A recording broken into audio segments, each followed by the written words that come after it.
oui, Baïla Amadou Traoré, est-ce que c'est votre point de vue aussi que le fait que Mohamed Idriss Déby ait présenté sa candidature peut bien inspirer les autres putschistes qui sont en Afrique de l'Ouest, notamment le Guinéen, le Malien, le Nigérien et pourquoi pas le Burkinabé? Oui, absolument, c'est très probable. Et vous savez, autant d'ailleurs dans les coups d'État, il y a un effet d'entraînement, parce que vous savez que justement... Après le Mali, voilà, les autres, il y a eu un enchaînement. On a eu la et Guinée, c'est pour ça d'ailleurs, ouais. c'est comme ça qu'on justifiait d'ailleurs les batteries de sanctions. C'était pour dissuader les autres États de suivre.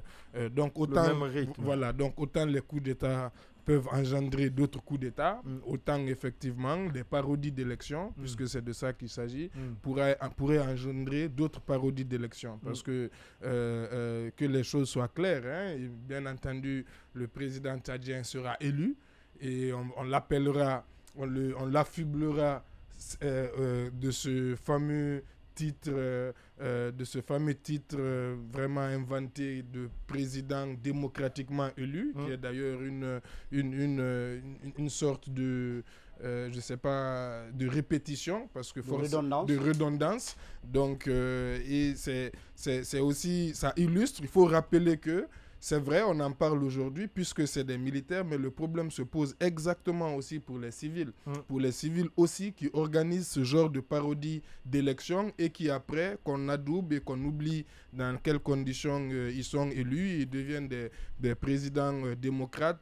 C'est aussi on va dire, ce label donné à des présidents civils, à des présidents militaires, des présidents démocratiquement élus qui leur donnent juste à travers une élection toute la légitimité possible. C'est aussi cela aussi le problème qui est soulevé par ces questions.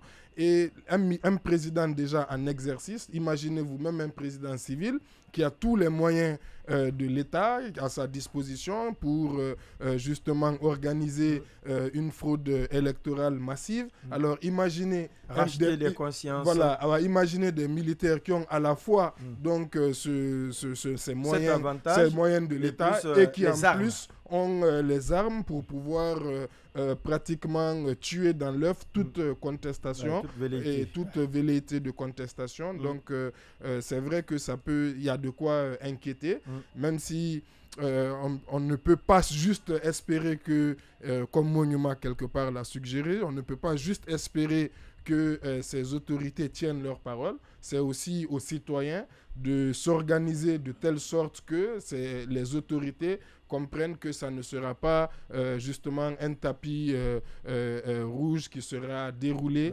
vers ces élections, parce que même les autres États qui n'ont pas dit, c'est vrai peut-être, qui n'ont pas martelé comme le général, qui ne vont pas se présenter, mais leurs discours ont évolué. Au début, ils étaient tout à fait... par exemple, je me rappelle aussi du capitaine Traoré, au début, avant même qu'il soit investi, il disait qu'il n'était même pas intéressé par même la présidence de la transition et que c'était juste pour rectifier, qu'il s'était engagé aussi à ce que l'élection se tienne conformément au calendrier de la CEDEAO à l'époque, qui est aujourd'hui dépassé.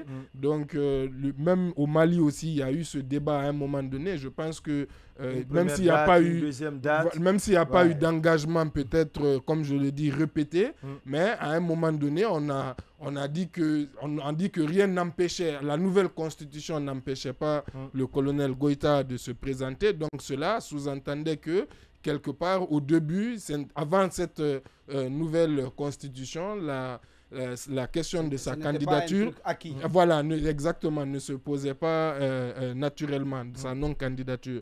Donc, il faudra compter sur que les populations sachent, en résumé, que ça se joue à l'interne. Ça se joue au Sénégal, à l'interne. Ce n'est pas la communauté internationale qui est venue au chevet. Exactement. Elle est venue juste accompagner une dynamique existante. Exactement. Déjà à l'interne. Exactement. Donc, bien dire au contraire, que la France, les États-Unis, voilà. Autant qu'on va continuer à accuser ces pays qui se battent pour protéger leur intérêt, c'est se tromper lamentablement. C'est donc une erreur monumentale de continuer à penser que si nous devons, ça doit changer dans notre pays, c'est à travers la communauté internationale. C'est à l'interne, oui.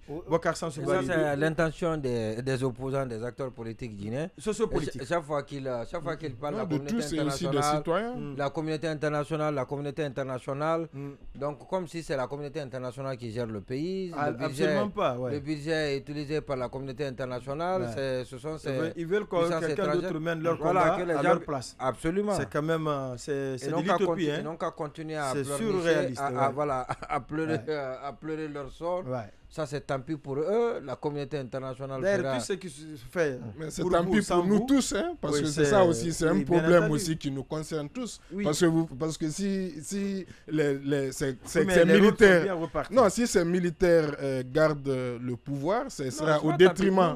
Ça sera au détriment des politiques, au détriment des médias aussi. Exactement. Et surtout ceux qui sont donnés pour travail, pour mission. De changer tout ça et de prendre les commandes. Non, chacun s'est donné une mission pour ça. Toi, ta mission, c'est pas pour gérer le pays. En tout cas, là où vous êtes là.